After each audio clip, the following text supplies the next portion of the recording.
Bonjour à toutes et à tous, heureux de vous retrouver en ce mercredi 30 décembre et commençons comme toujours en nous tournant vers l'Esprit Saint et humblement en lui demandant de verser en nous en surabondance son amour divin.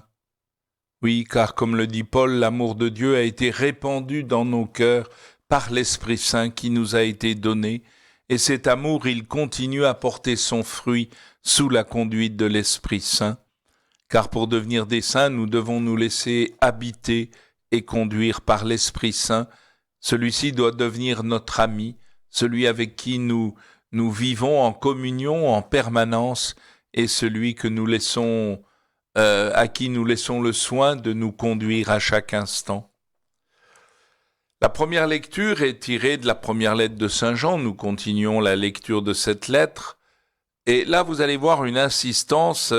Jean veut s'adresser aux enfants, aux parents, aux jeunes gens, puis aux enfants, aux parents, aux jeunes gens. Alors écoutons bien. Je vous l'écris, petits enfants. Vos péchés vous sont remis à cause du nom de Jésus. Je vous l'écris, parents, vous connaissez celui qui existe depuis le commencement. Je vous l'écris, jeunes gens, vous avez vaincu le mauvais.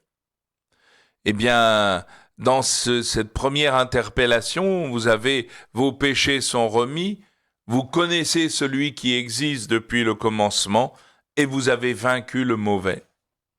Et Jean continue, je vous l'ai écrit, enfants, vous connaissez le Père.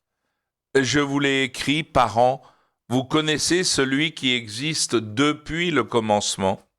Je vous l'ai écrit, jeunes gens, vous êtes forts. La parole de Dieu demeure en vous. Vous avez vaincu le mauvais. Alors là, dans cette deuxième interpellation, nous avons d'abord, vous connaissez le Père, mais c'est bouleversant ça. Par cet enfant, eh bien, nous entrons dans l'intimité de la vie divine et il nous est donné de connaître le Père. Et aux parents, il dit, vous connaissez celui qui existe depuis le commencement. Le Seigneur, l'enfant Jésus, nous fait entrer dans la connaissance de Dieu lui-même. Et enfin, je vous ai écrit, jeunes gens, vous êtes forts. Pourquoi ? La parole de Dieu demeure en vous.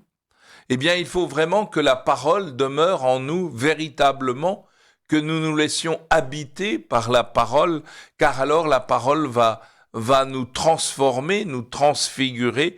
Et c'est beau de voir que Paul, par 2 fois dans ses lettres, va utiliser les verbes de la transfiguration du Christ pour nous dire comment nous aussi, nous devons nous laisser transfigurer, transformer dans le Christ. Puis Paul continue. Si quelqu'un aime le monde, l'amour du Père n'est pas en lui. Il est catégorique là. Si quelqu'un aime le monde, l'amour du Père n'est pas en lui.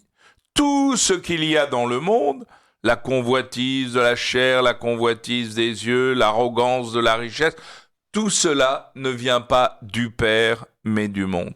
Vous avez en fait une opposition entre le Père et tout ce qu'il veut vivre de merveilleux avec nous, et entre le monde avec toutes ses convoitises qui cherchent toujours à nous entraîner au mal. Or, le monde passe et sa convoitise avec lui, mais celui qui fait la volonté de Dieu demeure pour toujours. Faire la volonté de Dieu. Alors attention, c'est pas obéir bêtement à des règlements, c'est entrer dans le projet d'amour du Père et se livrer au Père comme un enfant bien-aimé. Nous arrivons à l'Évangile, nous sommes toujours au chapitre 2 et nous relisons encore la fin du récit de la présentation au temple, car après avoir rencontré le vieillard Siméon, voilà qu'une vieille femme arrive, une femme prophète, Anne, fille de Phanuel de la tribu d'Azer. Elle était très avancée en âge. Alors là, pour moi, c'est une de mes amies, cette vieille femme. Alors, je vais prendre 1 minute ou 2 pour vous la présenter. Fille de Phanuel de la tribu d'Azer.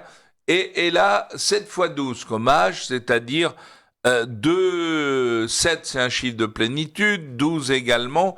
elle a connu une vie humaine d'une longueur exceptionnelle, surtout à l'époque, et c'est vraiment la plénitude du bonheur que la vie humaine peut apporter à une femme.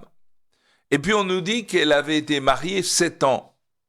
Alors c'est important aussi ce chiffre parce que c'est un chiffre de plénitude. Elle a connu la plénitude du bonheur conjugal, du bonheur humain, et probablement qu'elle est restée veuve ensuite. Alors en réalité, qu'est-ce qu'elle fait? Elle a compris qu'il fallait ne plus s'éloigner du temple, c'est-à-dire vivre dans l'intimité avec Dieu. Et qu'est-ce qu'elle fait? Elle sert Dieu jour et nuit dans le jeûne et la prière. Le jeûne, c'est montrer qu'on est capable de se dégager de toutes les réalités humaines, de toutes les convoitises, de toutes nos addictions, pour vivre déjà comme par avance la vie que nous vivrons pour l'éternité, c'est-à-dire la vie même de Dieu dans le cœur de la Trinité sainte. Et en même temps, quand elle voit l'enfant Dieu, eh bien, elle proclame les louanges de Dieu et elle parle de l'enfant à tous ceux qui attendaient la délivrance de Jérusalem. C'est très beau de voir cette femme qui, devant l'enfant Dieu, eh bien, elle se met à proclamer toutes les merveilles de Dieu, à chanter les louanges du Seigneur. Et à ce moment-là, eh bien, Joseph et Marie sont dans la joie de tout ce qu'ils viennent de vivre, probablement sans avoir encore pu pénétrer la profondeur de tout ce qu'ils viennent de vivre. L'enfant Dieu qui entrait dans son temple, le Fils qui rencontre le Père dans le temple du Seigneur. Et voilà qu'ils retournent en Galilée et dans leur ville de Nazareth. Et on nous dit que l'enfant grandissait et se fortifiait, rempli de sagesse, et la grâce de Dieu était sur lui. Alors là, nous avons vraiment l'enfant Dieu qui, après avoir vécu cet épisode exceptionnel, eh bien, il retourne à Nazareth et il va mener la vie ordinaire, une vie cachée, la vie cachée de Nazareth. Et sa vie sera remplie de sagesse et la grâce de Dieu sera sur lui. Et là, on voudrait pouvoir pénétrer dans la vie de la Sainte Famille et moi, je vous invite à mettre Jésus au cœur de l'enfant Jésus, au cœur de votre vie familiale, de votre vie conjugale. Et ça me rappelle un épisode de la vie de Thérèse d'Avila, quand elle est nommée prieure de l'Annonciation à Avila. Il y avait 300 femmes, je crois, dans ce couvent, et personne ne voulait d'elle comme prieure. Et Thérèse, eh bien, elle arrive, elle remonte dans la salle du chapitre immense, devant toutes les sœurs qui la regardent. Et à ce moment-là, arrivée au siège de la prieure, elle sort de son scapulaire, elle sort une petite statue de l'enfant Jésus. Et elle met l'enfant Jésus dans la stalle de la prieure.